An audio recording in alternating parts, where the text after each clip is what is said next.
Hello students, मैं वंदना तिवारी आपके सामने सीबीएसई कक्षा 12 के लिए जो हिंदी की प्रस्तावित पुस्तक है, मेघालय बोर्ड में भी और सीबीएसई में भी दोनों में ही वितान भाग 2 पुस्तक प्रेस्क्राइब है और इसमें आपको जो लेसन नंबर 3 है, अतीत में दबे पांव, उसकी व्याख्या मैं आपके सामने प्रस्तुत करने जा रही हूँ।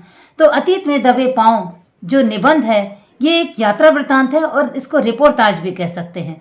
तो यह यात्रा वृत्तांत और रिपोर्टाज विधा के अंदर लिखी हुई ओम थानवी के द्वारा लिखी गई ये अतीत में दबे पांव एक निबंध टाइप है, जिसमें सिंधु घाटी सभ्यता के सारे जो प्राप्त साक्ष्य हैं उनके आधार पर सिंधु घाटी सभ्यता कैसी रही है उसका बड़ा ही सुंदर विवेचन ओम थानवी जी ने रखा है। और वो देखने के बाद ओम थानवी जी को ऐसा लगता है कि उन्होंने मोहनजोदड़ो और हड़प्पा की सभ्यता को अपनी आंखों से देखा है और ऐसा प्रतीत होता है कि वो इतिहास के उस पन्नों को अपनी आंखों से निहार रहे हैं। तो बड़ा ही खूबसूरत वर्णन किया है उन्होंने। मैं आपके सामने उसकी व्याख्या रखने जा रही हूँ। थोड़ा सा सारांश टाइप होगा। मैं ऐसा प्रयास कर रही हूँ आपके लिए, आपकी परीक्षा में अच्छे नंबर प्राप्त हों और मुझे उम्मीद है कि मेरे प्रयास से आपको अच्छे नंबर मिलेंगे। और अगर आपको भी लगता है कि मेरे प्रयास से आपको सफलता मिलती सी लगती है तो चैनल को लाइक कर लीजिए, सब्सक्राइब का बटन दबा लीजिए और बेल के बटन को दबा लीजिए, जिससे जो भी नोटिफिकेशन मेरे द्वारा वीडियो डालने का मिले आपको तुरंत ही मिल जाए और आपकी परीक्षा में आपको अच्छे नंबर मिले। तो इस तरह हम प्रारंभ करते हैं। अतीत में दबे पांव ओम थानवी जी द्वारा रचित है। ये अतीत में दबे पांव जो निबंध है, यह सिंधु घाटी सभ्यता के महान महत्वपूर्ण स्थलों और मोहनजोदड़ो की अपनी यात्रा का ओम थानवी जी ने सजीव चित्रण किया है। ओम थानवी जी लिखते हैं कि सिंधु घाटी सभ्यता 500 साल पुरानी सभ्यता मानी जाती है। 5000 साल, नॉट 500 नहीं, 5000 साल पुरानी सभ्यता मानी जाती है। इस पुरानी सभ्यताएं में 2 सभ्यताएं हैं। इन पुरानी सभ्यताओं का जहाँ वर्णन मिलता है उनमें 2 सभ्यताओं का वर्णन मिलता है, जिन्हें एक हड़प्पा सभ्यता है जो पंजाब प्रांत में है और दूसरी मोहनजोदड़ो है जो पंजाब के से थोड़ी दूर पर सिंध नदी के पास है, जो आज पाकिस्तान में बंटवारा होकर चला गया है। तो सिंधु घाटी का सभ्यता, जिनको सिंधु नदी की सभ्यता भी कहते हैं और सिंधु घाटी की सभ्यता के कारण उसको मोहनजोदड़ो भी कहा गया है। तो मोहनजोदड़ो और हड़प्पा की सभ्यता के बारे में बड़ा ही सजीव चित्रण है और सिंधु घाटी सभ्यता जो विश्व की सबसे पुरानी और सुनियोजित सभ्यता मानी जाती है। और कहते हैं कि हड़प्पा के बहुत सारे साक्ष्य जो हैं वो रेलवे लाइन जो बिछाया जाने लगा पाकिस्तान और भारत के बीच में, उस रेल लाइन बनाने के प्रगति के नाम पर कुर्बान हो गए हैं। लेकिन सिंधु घाटी सभ्यता की बहुत सारी चीज़ें जो साक्ष्य हैं वो प्राप्त हुए हैं, जिसके आधार पर सिंधु घाटी सभ्यता के बारे में बहुत सारी जानकारियां मिल जाती हैं। मोहनजोदड़ो की विस्तृत खुदाई की गई और हड़प्पा की तो कुर्बानी चढ़ गई डेवलपमेंट के, जो रेल लाइन बिछाने के साक्ष्य के रूप में आप कह सकते हैं कि वो समाप्त हो गई। और कुछ जो प्राप्त हुए हैं मोहनजोदड़ो, उसकी खुदाई 1922 ईस्वी में रखाल दास बनर्जी नाम के एक जो पुरातत्वविद थे उनके द्वारा की गई। और मोहनजोदड़ो की खुदाई जो 1922 ईस्वी में हुई, उस समय के पुरातत्व विभाग के पुरातत्व विभाग के निदेशक थे जॉन मार्शल, उनके द्वारा रखाल दास बनर्जी के रिक्वेस्ट करने पर उनके द्वारा वहाँ की खुदाई का जो इजाज़त दी गई, उसके आधार पर रखाल दास बनर्जी जी ने खुदाई की और जो चीज़ें प्राप्त हुई हैं उनके बारे में सुंदर चित्रण है। तो आप इस तरह से आप देखेंगे कि आपको हड़प्पा की सभ्यता के बारे में इतिहास की पूरी जानकारी मिल जाती है। मोहनजोदड़ो को, जिन्हें कि दूसरी भाषा में मुर्दों का टीला भी कहते हैं, मोहनजोदड़ो मुर्दों के टीले के नाम से भी प्रसिद्ध है और अपनी ताम्रकालीन सभ्यता का सबसे बड़ा शहर माना जाता है। मोहनजोदड़ो की सभ्यता को ताम्रकालीन सभ्यता कहते हैं, जो भारतीय इतिहास को बड़ी ही सुंदर तरीके से दर्शाती है। मोहनजोदड़ो जो करीब 200 हेक्टेयर क्षेत्र में फैला हुआ उसका इलाका है, एरिया जो है 200 हेक्टेयर में फैला हुआ है। उसकी आबादी के बारे में लोगों का मानना है कि 85,000 के लगभग रही होगी। मोहनजोदड़ो की आबादी 85,000 रही होगी और ऐसा माना जाता है कि अपने समय में घाटी की सभ्यता का यह आर्थिक केंद्र रहा होगा। आजकल जिसको आप आर्थिक केंद्र कहते हैं, दिल्ली, बंबई जैसे बड़े बड़े शहर, इस तरह कहते हैं कि मोहनजोदड़ो ताम्रकालीन सभ्यता का आर्थिक केंद्र रहा होगा। और जब लेखक वहां घूमने गए तो उन्हें ऐसा लगा कि चुपके से वो 5000 पहले के किसी घर में पहुंच गए हों और किसी सभ्यता में पहुंच गए हों, और उसको देखते हुए ऐसा प्रतीत होता है कि मानो 5000 साल पुरानी किसी के घर में जाकर खड़े हो गए हों। ऐसी सभ्यता जिसका वहाँ कोई रहने वाला नहीं है, देखने वाला नहीं है, ऐसी सभ्यता के अतीत में जाकर खड़े हो जाते हैं। ओम थानवी जी कहते हैं कि ताम्रकालीन शहरों में सबसे बड़ा माना जाने वाला है शहर मोहनजोदड़ो। इसकी इमारत और सड़कें और घर सब कुछ इतना नियोजित शैली में बनाया गया है, सब कुछ इतना व्यवस्थित नियोजित शैली में बनाया गया है कि वह आज के बड़े बड़े शहरों को भी मात देता है। और आज के जो ग्रिड प्लान वाले घर बनते हैं, चंडीगढ़ या आप कह लें बड़े बड़े शहरों, आप पाकिस्तान में भी कुछ शहर है वो भी ग्रिड प्लान में है, तो इसके आधार पर बने हुए जो घर हैं आज के ज़माने में, वो आज के ज़माने के उस ग्रिड प्लान वाले घर को भी मात देते से प्रतीत होते हैं। ओम थानवी जी कहते हैं कि मोहनजोदड़ो का शहर जो है वो टीलों पर बसा हुआ है। कुछ ऊंचाई पर बसे हैं, वहाँ पर टीले हैं, लेकिन वो टीले नेचुरल नहीं हैं, प्राकृतिक नहीं हैं। वो टीले मनुष्यों के द्वारा घर को ऊंचा करने के लिए ईंटों की ऊंचाई लगाकर वहाँ पर टीले बनाए गए हैं, क्योंकि प्राकृतिक टीले और मानव निर्मित टीलों में अंतर होता है। प्राकृतिक टीले पर्वतीय इलाकों में होते हैं और ये मानव निर्मित टीले हैं जिसको कि ईंटों के द्वारा बनाकर ऊंचे ऊंचे स्थानों पर घर को बनाया गया है। लेखक ओम थानवी जी को ऐसा लगता है कि शायद सिंधु नदी का पानी बहकर आता होगा और उससे बचने के लिए वो घरों को ऊंचा ऊंचा टीलों पर बनाया गया होगा, तो वो ऊंचे टीले पर बने हुए से घर महसूस होते हैं, वो लेखक को दिखाई देते हैं। और ये मानव निर्मित टीले हैं वो पक्की ईंटों के बने हैं। उस जमाने में भी ईंटें पक्की बना करती थी, इन पक्की ईंटों के ही वो टीले बने हैं। ऐसा निर्माण, लेखक का ऐसा मानना है ओम थानवी जी का, कि शायद सिंधु नदी के पानी से बचने के लिए बनाया जाता होगा। और मोहनजोदड़ो की नगरीय सभ्यता व संस्कृति को जल संस्कृति भी कहा जा सकता है। और आजकल के इस ग्रिड प्लान वाले शैली में बनावट किए गए वो जो घर हैं, वो जो इलाका है मोहनजोदड़ो का, उसमें 700 कुएं प्राप्त हुए हैं। पूरा टोटल काउंट करने के बाद 700 कुएं मिले हैं, जिसमें कि यह कह सकते हैं कि यह जल संस्कृति भी इसको माना जा सकता है। और वहाँ की जो घरों की बनावट है वो आजकल के चंडीगढ़ के घरों को भी, सेक्टर टाइप जो कॉलोनियाँ हैं उसको भी मात देती हुई से लगती हैं। उस तरह की योजना वहाँ पर की गई है। नगर नियोजन और वास्तुशिल्प में सिंधु घाटी का सभ्यता बहुत ही अग्रणी रही है। लेखक आगे कहते हैं मोहनजोदड़ो के पास एक सबसे पुराना चबूतरा है। तो मोहनजोदड़ो में जब उन्होंने देखा कि एक बड़ा पुराना चबूतरा दिखाई देता है और चबूतरे पर बौद्ध स्तूप बना हुआ है। बौद्ध धर्म में जो स्तूप बनते हैं, जैसे सारनाथ वगैरह में आप देखेंगे, वैसे बौद्ध स्तूप वहाँ पर बने हुए हैं। और वो पहले के ज़माने में बौद्ध स्तूप रहा है, लेकिन आजकल वो मात्र एक टीला बनकर रह गया है। इस चबूतरे पर बौद्ध भिक्षुओं के रहने के लिए कमरे भी बने हैं और लेखक इसे नागर सभ्यता का सबसे पुराना लैंडस्केप भी मानते हैं। लेखक कहते हैं कि नागर सभ्यता का यह सबसे पुराना लैंडस्केप भी माना जा सकता है और इसे देखकर रोमांचित होना स्वाभाविक है, क्योंकि इस हिस्से को पुरातत्वविद गढ़ कहते हैं। गढ़ के नाम से जाना जाता है। यह गढ़ कभी किसी राज सत्ता या धर्म सत्ता का केंद्र रहे होंगे, ऐसा माना जाता है। तो लेखक के द्वारा यह माना जाता है कि यह राज सत्ता या धर्म सत्ता का यह केंद्र रहा होगा, यहीं से शासन की सारी व्यवस्था चलती होगी।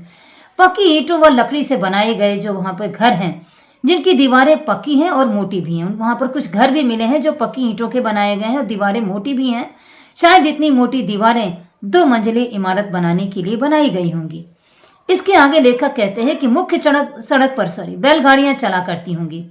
लेखक का ऐसा मानना है कि सड़क का जो संरचना दिखाई देती है उसके आधार पर वहां पर बैलगाड़ियां चला करती होंगी।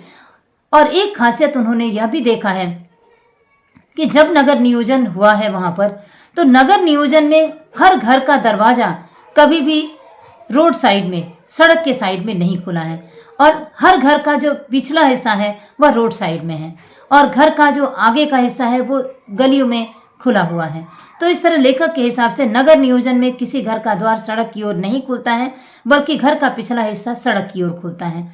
और ऐसा महसूस होता है कि यहाँ पर जीवन जीने की सारी ज़रूरत की चीज़ें प्राप्त होंगी, इसलिए इतनी सुंदर व्यवस्था यहाँ पर की गई है और जीवन जीने की सारी वस्तुएं मिलने के कारण यहाँ अच्छे जीवन का और किसी भी नगरीय सभ्यता के फलने फूलने का पूरा ही आपको प्रमाण मिलता है।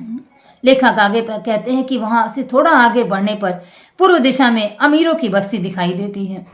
तो लेखक को जो अमीरों की बस्ती दिखाई देती है उसके बारे में कहते हैं कि जिसमें घर बड़े बड़े हैं और सड़कें चौड़ी हैं। जो अमीरों का इलाका कहकर इसको चिन्हित किया जा रहा है, वहाँ पर सड़कें चौड़ी हैं और घर बड़े बड़े हैं। लेखक कहते हैं कि यहाँ के लोग के बारे में ऐसा अनुमान लगता है कि सारा काम तालमेल से किया जाता रहा होगा और आपसी तालमेल से सारा काम किया जाता होगा और यहाँ के लोग व्यापार के साथ साथ उन्नत खेती भी किया करते थे। सिंधु घाटी सभ्यता के लोग व्यापार भी करते थे और उन्नत खेती भी करते हैं, क्योंकि बहुत सारे खेती के प्रमाण इसलिए मिलते हैं क्योंकि वहाँ पर कुछ बीजों के पुख्ता प्रमाण मिले हैं, सबूत मिले हैं। लेखक बताते हैं कि ऐसी उन्नत खेती का वहाँ पर बीजों का पाया जाना वहाँ की खेतीहर सभ्यता का प्रमाण प्राप्त होता है। और तो और कहते हैं वहाँ पर एक विशाल कोठार प्राप्त हुआ है। वह कोठार शायद कहते हैं कि कर के रूप में जो लोगों से अनाज जमा किया जाता होगा, उस अन्न को सरकार के द्वारा जो टैक्स लिया जाता होगा वह कोठार में जमा होता होगा, क्योंकि वो कोठार इतना बड़ा है। उसमें चौकियां दिखाई दे रही हैं, ऊंची ऊंची ऊंचाई की पक्की 9 को चौकियों जैसे वहाँ पे चौकियां बनी हैं जिससे अनाज को ऊंचाई पर रखा जा सके। तो इस तरह कोठार प्राप्त हुआ है वहाँ पर। लेखक आगे बताते हैं कि कपास, गेहूं, जौ, बाजरे, सरसों, चना, खजूर इत्यादि बहुत सारी चीज़ों के वहाँ पर साक्ष्य प्राप्त हुए हैं और ऐसा प्राप्त हुआ है कि वहाँ पर वो बीज प्राप्त हुए हैं और जिससे पता चलता है कि वो खेतीहर समुदाय रहा होगा और खेती किया करते होंगे। वहाँ पर कपास की खेती थोड़े दूर पे जाकर उनको सूती कपड़े का टुकड़ा भी प्राप्त हुआ है। इस सभ्यता में अधिकांश विद्वान जो कहते हैं वो खेतीहर और पशुपालक संस्कृति के बारे में बातें करते हैं कि सिंधु घाटी सभ्यता का समाज खेतीहर और पशुपालक संस्कृति होगा। ऐसा भी मानते हैं कि मोहनजोदड़ो में पत्थर और तांबे के औजार मिलते हैं। वहाँ पर खेती करने के लिए जितने भी औजार प्राप्त हुए हैं वो पत्थर के और तांबे के मिले हैं। लेखक आगे कहते हैं कि लेकिन हथियार नहीं मिले हैं। वहाँ पर औजार मिले हैं, खेती के प्रयोग में आने वाले औजार मिले हैं, लेकिन हथियार कुछ भी नहीं मिले हैं। कोई हथियार जैसे शब्द का वहाँ पर आपको कुछ भी हथियार जैसा दिखाई नहीं देता है। इसलिए ऐसा प्रतीत होता है कि सेना जैसी वहाँ पर कोई चीज़ नहीं होगी। सेना में प्रयुक्त होने वाले किसी प्रकार के हथियार वहाँ पर दिखाई नहीं देते हैं। इससे पता चलता है कि सिंधु घाटी सभ्यता के लोग बड़े शांति प्रिय रहे होंगे। ओम थानवी जी आगे कहते हैं कि कुछ वहाँ पर रंगाई के लिए कारखाने जैसा भी दिखाई देता है। ओम थानवी जी को ऐसा महसूस होता है कि वहाँ पर रंगाई का एक कारखाना भी दिखाई देता है जिसके बारे में साक्ष्य मिला है और उनको ऐसा महसूस होता है कि वो रंगाई के लिए जो कारखाने हैं उसमें जल निकासी की बड़ी ही अच्छी व्यवस्था की गई है। और कहते हैं कि वो ढकी हुई पक्की नालियाँ वहाँ पर मिलती हैं। सिंधु घाटी सभ्यता में ढकी हुई पक्की नालियाँ मिलती हैं और ड्रेनेज सिस्टम इतनी अच्छे होने का जो पुख्ता सबूत मिला है, इससे पता चलता है कि सिंधु घाटी के लोग स्वास्थ्य के बारे में भी काफ़ी जागरूक रहे होंगे। और नगर में 140 फीट लंबा और 25 फुट आप कह सकते हैं 25 फुट चौड़ा और 7 फुट गहरा एक जलकुंड प्राप्त हुआ है।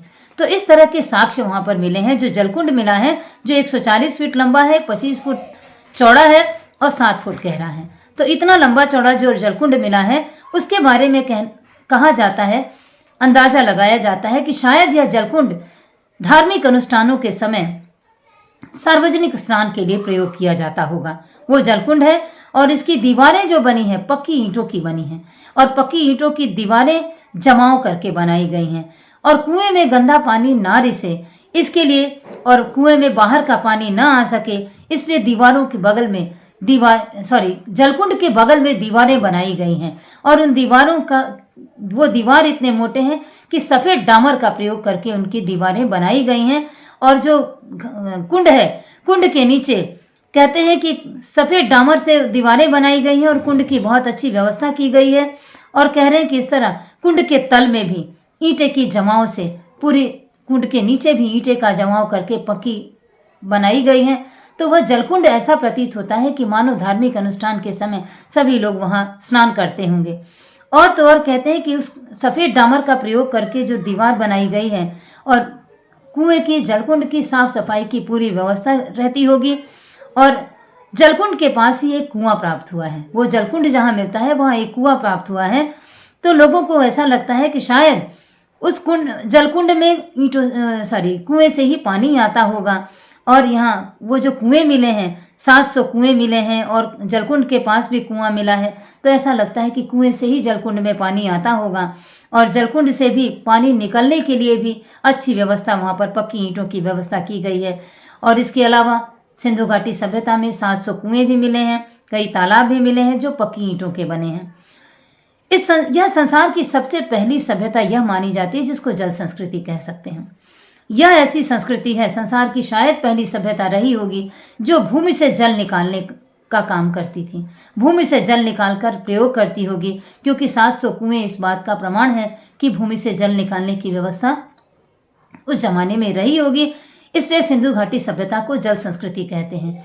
एक और चीज है जो सिंधु घाटी सभ्यता में है कि वहां पर खेतों की सिंचाई के लिए ऐसा अंदाजा लगाया जाता है कि शायद खेतों की सिंचाई कुएं से की जाती होगी, क्योंकि खेतों में नहरों जैसी कोई व्यवस्था वहां दिखाई नहीं देती है। इस तरह कुएं से ही शायद सिंचाई की व्यवस्था होती होगी। और तो और कहते हैं कि सिंधु घाटी सभ्यता के और देखने से पता चलता है कि सिंधु घाटी सभ्यता में कोई भी आपको बाह्य आडंबर नहीं दिखता है, ना ही भव्य राजमहल मिलता है, ना ही कोई बड़ा मंदिर मिलता है, ना ही कोई पिरामिड मिला है। इससे आप कह सकते हैं कि सिंधु घाटी सभ्यता बड़ी ही सरल थी और सक्षम सभ्यता थी, अपने जरूरत की सारी चीजें व्यवस्थित करके बनाने में सक्षम थी, लेकिन उनके व्यवहार में कोई आडंबर नहीं था, कोई दिखावा नहीं था, क्योंकि ऐसा राजा का महल जैसा कोई ऐसा साक्ष्य नहीं मिला है, और ना ही किसी मंदिर की भव्यता का ऐसा पता चला है, ना ही कोई बड़ी चीज ऐसी मिली है। वहां पर साधारण जीवन जीने की सारी सुविधाएं दिखाई देती हैं। कह सकते हैं कि मोहनजोदड़ो सिंधु घाटी का सबसे बड़ा नगर रहा होगा, ऐसा मानना है। और ओम थानवी जी कहते हैं कि सिंधु घाटी सभ्यता का यह आर्थिक केंद्र रहा होगा। यहाँ आडंबर कुछ भी नहीं दिखता है। ओम थानवी जी का ऐसा मानना है कि शायद यहाँ धातु और पत्थर की मूर्तियां एवं बर्तन भी मिले हैं। कुछ तो विशेष नहीं मिला है, बहुत बड़े बड़े राजमहल मंदिर प्रसाद नहीं मिले हैं, वहाँ पर धातु और पत्थर की मूर्तियाँ मिली हैं। वहाँ की कलाकारी धातु और पत्थर की मूर्तियों में है, और बर्तन भी मिले हैं। कुछ मृतभांड मिले हैं जो मिट्टी के बनाए हुए बर्तन मिले हैं, जिसमें ऊपर से चित्रकारी की गई है, कारीगरी की गई है। कुछ मोहरे मिले हैं, खिलौने मिले हैं, अन्य साजो सामान आदि वस्तुएं भी मिली हैं। और तो और कहते हैं कि यहाँ पर एक नर्तकी की मूर्ति मिली है, डांस करने वाली प्रतिमा नर्तकी की मूर्ति मिली है। और कहते हैं कि यह सारी चीज़ें राष्ट्रीय संग्रहालय दिल्ली में रखी गई हैं, और यहाँ पर मिली 50,000 से अधिक चीज़ दुनिया के अलग अलग संग्रहालयों में रखी गई है। मोहनजोदड़ो और सिंधु घाटी सभ्यता के बारे में यह बहुत जानकारी प्राप्त हुई है, लेकिन बहुत कुछ साक्ष्य तो समाप्त हो गए हैं। लेखक के अनुसार सिंधु घाटी सभ्यता की खूबी उनका सौंदर्य बोध भी है। वो किसी भी काम को बड़ी कलाकारी और बड़े सौंदर्य के साथ करते हैं। वहाँ की छोटी छोटी वस्तुओं में उनका सौंदर्य दिखाई पड़ता है, जो उस समाज के द्वारा निर्मित की गई हैं। सिंधु घाटी में एक बहुत बड़ा घर भी प्राप्त हुआ है। मोहनजोदड़ो में एक बहुत बड़ा घर है, जिसमें 2 आंगन हैं और 20 कमरे हैं। तो ऐसे 2 आंगन और 20 कमरे वाला घर अंदाजा लगाया जाता है कि यह मुखिया का रहा होगा घर, और मुखिया के घर के रूप में इसको कहा जा सकता है। और घरों की खुदाई करने पर इसमें एक वृद्ध याजक नरेश की एक मूर्ति भी मिली है। एक नर्तकी की मूर्ति तो मिली है, साथ में एक याजक नरेश की मूर्ति मिली है। कहते हैं कि अपनी यात्रा के दौरान जब यह ध्यान दिया गया ओम थानवी जी के द्वारा, तो कहते हैं कि खिड़कियों पर और दरवाजे पर वो छज्जे नहीं लगे हैं। वो छज्जे नहीं लगे हैं, इसलिए ओम थानवी जी का ऐसा अनुमान है कि शायद उन दिनों वहाँ पर इतनी ज़्यादा गर्मी नहीं पड़ती होगी, क्योंकि गर्मी पड़ने से तो दरवाज़ों पर और खिड़कियों पे छज्जे होते, वहाँ पे कोई छज्जे भी नहीं दिखाई देते हैं। शायद इस समय उस इलाके में ज़्यादा गर्मी या धूप नहीं पड़ती होगी, इसलिए दरवाजे पर छज्जे भी नहीं हैं। तो ऐसे घरों की पहचान करते हैं, और कहते हैं ओम थानवी जी कि यह आर्थिक सभ्यता का केंद्र और जल संस्कृति और यहाँ के लोगों का एक और ध्यान देने योग्य बात है कि यहाँ पर किसी भी सत्ता का कोई ऐसा आडंबर दिखाई नहीं देता। यह पता नहीं चलता है कि वहाँ पर या तो राज सत्ता चलती होगी या तो धर्म सत्ता चलती होगी, लेकिन इसका कोई अनुमान नहीं लगाया जा सका है। लेकिन इतना तो तय है कि वहाँ पर सैनिकों के उपयोग की कोई सामान प्राप्त नहीं हुआ है। तो इससे लगता है कि वो शांति प्रिय रहे होंगे, कोई राज्य सत्ता होगी या कोई धर्म सत्ता होगी, जिसके आधार पर उस समाज का संचालन होता रहा होगा। धन्यवाद। मुझे आशा है कि मेरे द्वारा प्रयास से आपको सफलता मिलेगी, और अगर आपको लगता है कि सफलता मिलेगी तो बहुत अच्छी बात है। आपको परीक्षा के लिए मेरी शुभकामनाएं। धन्यवाद।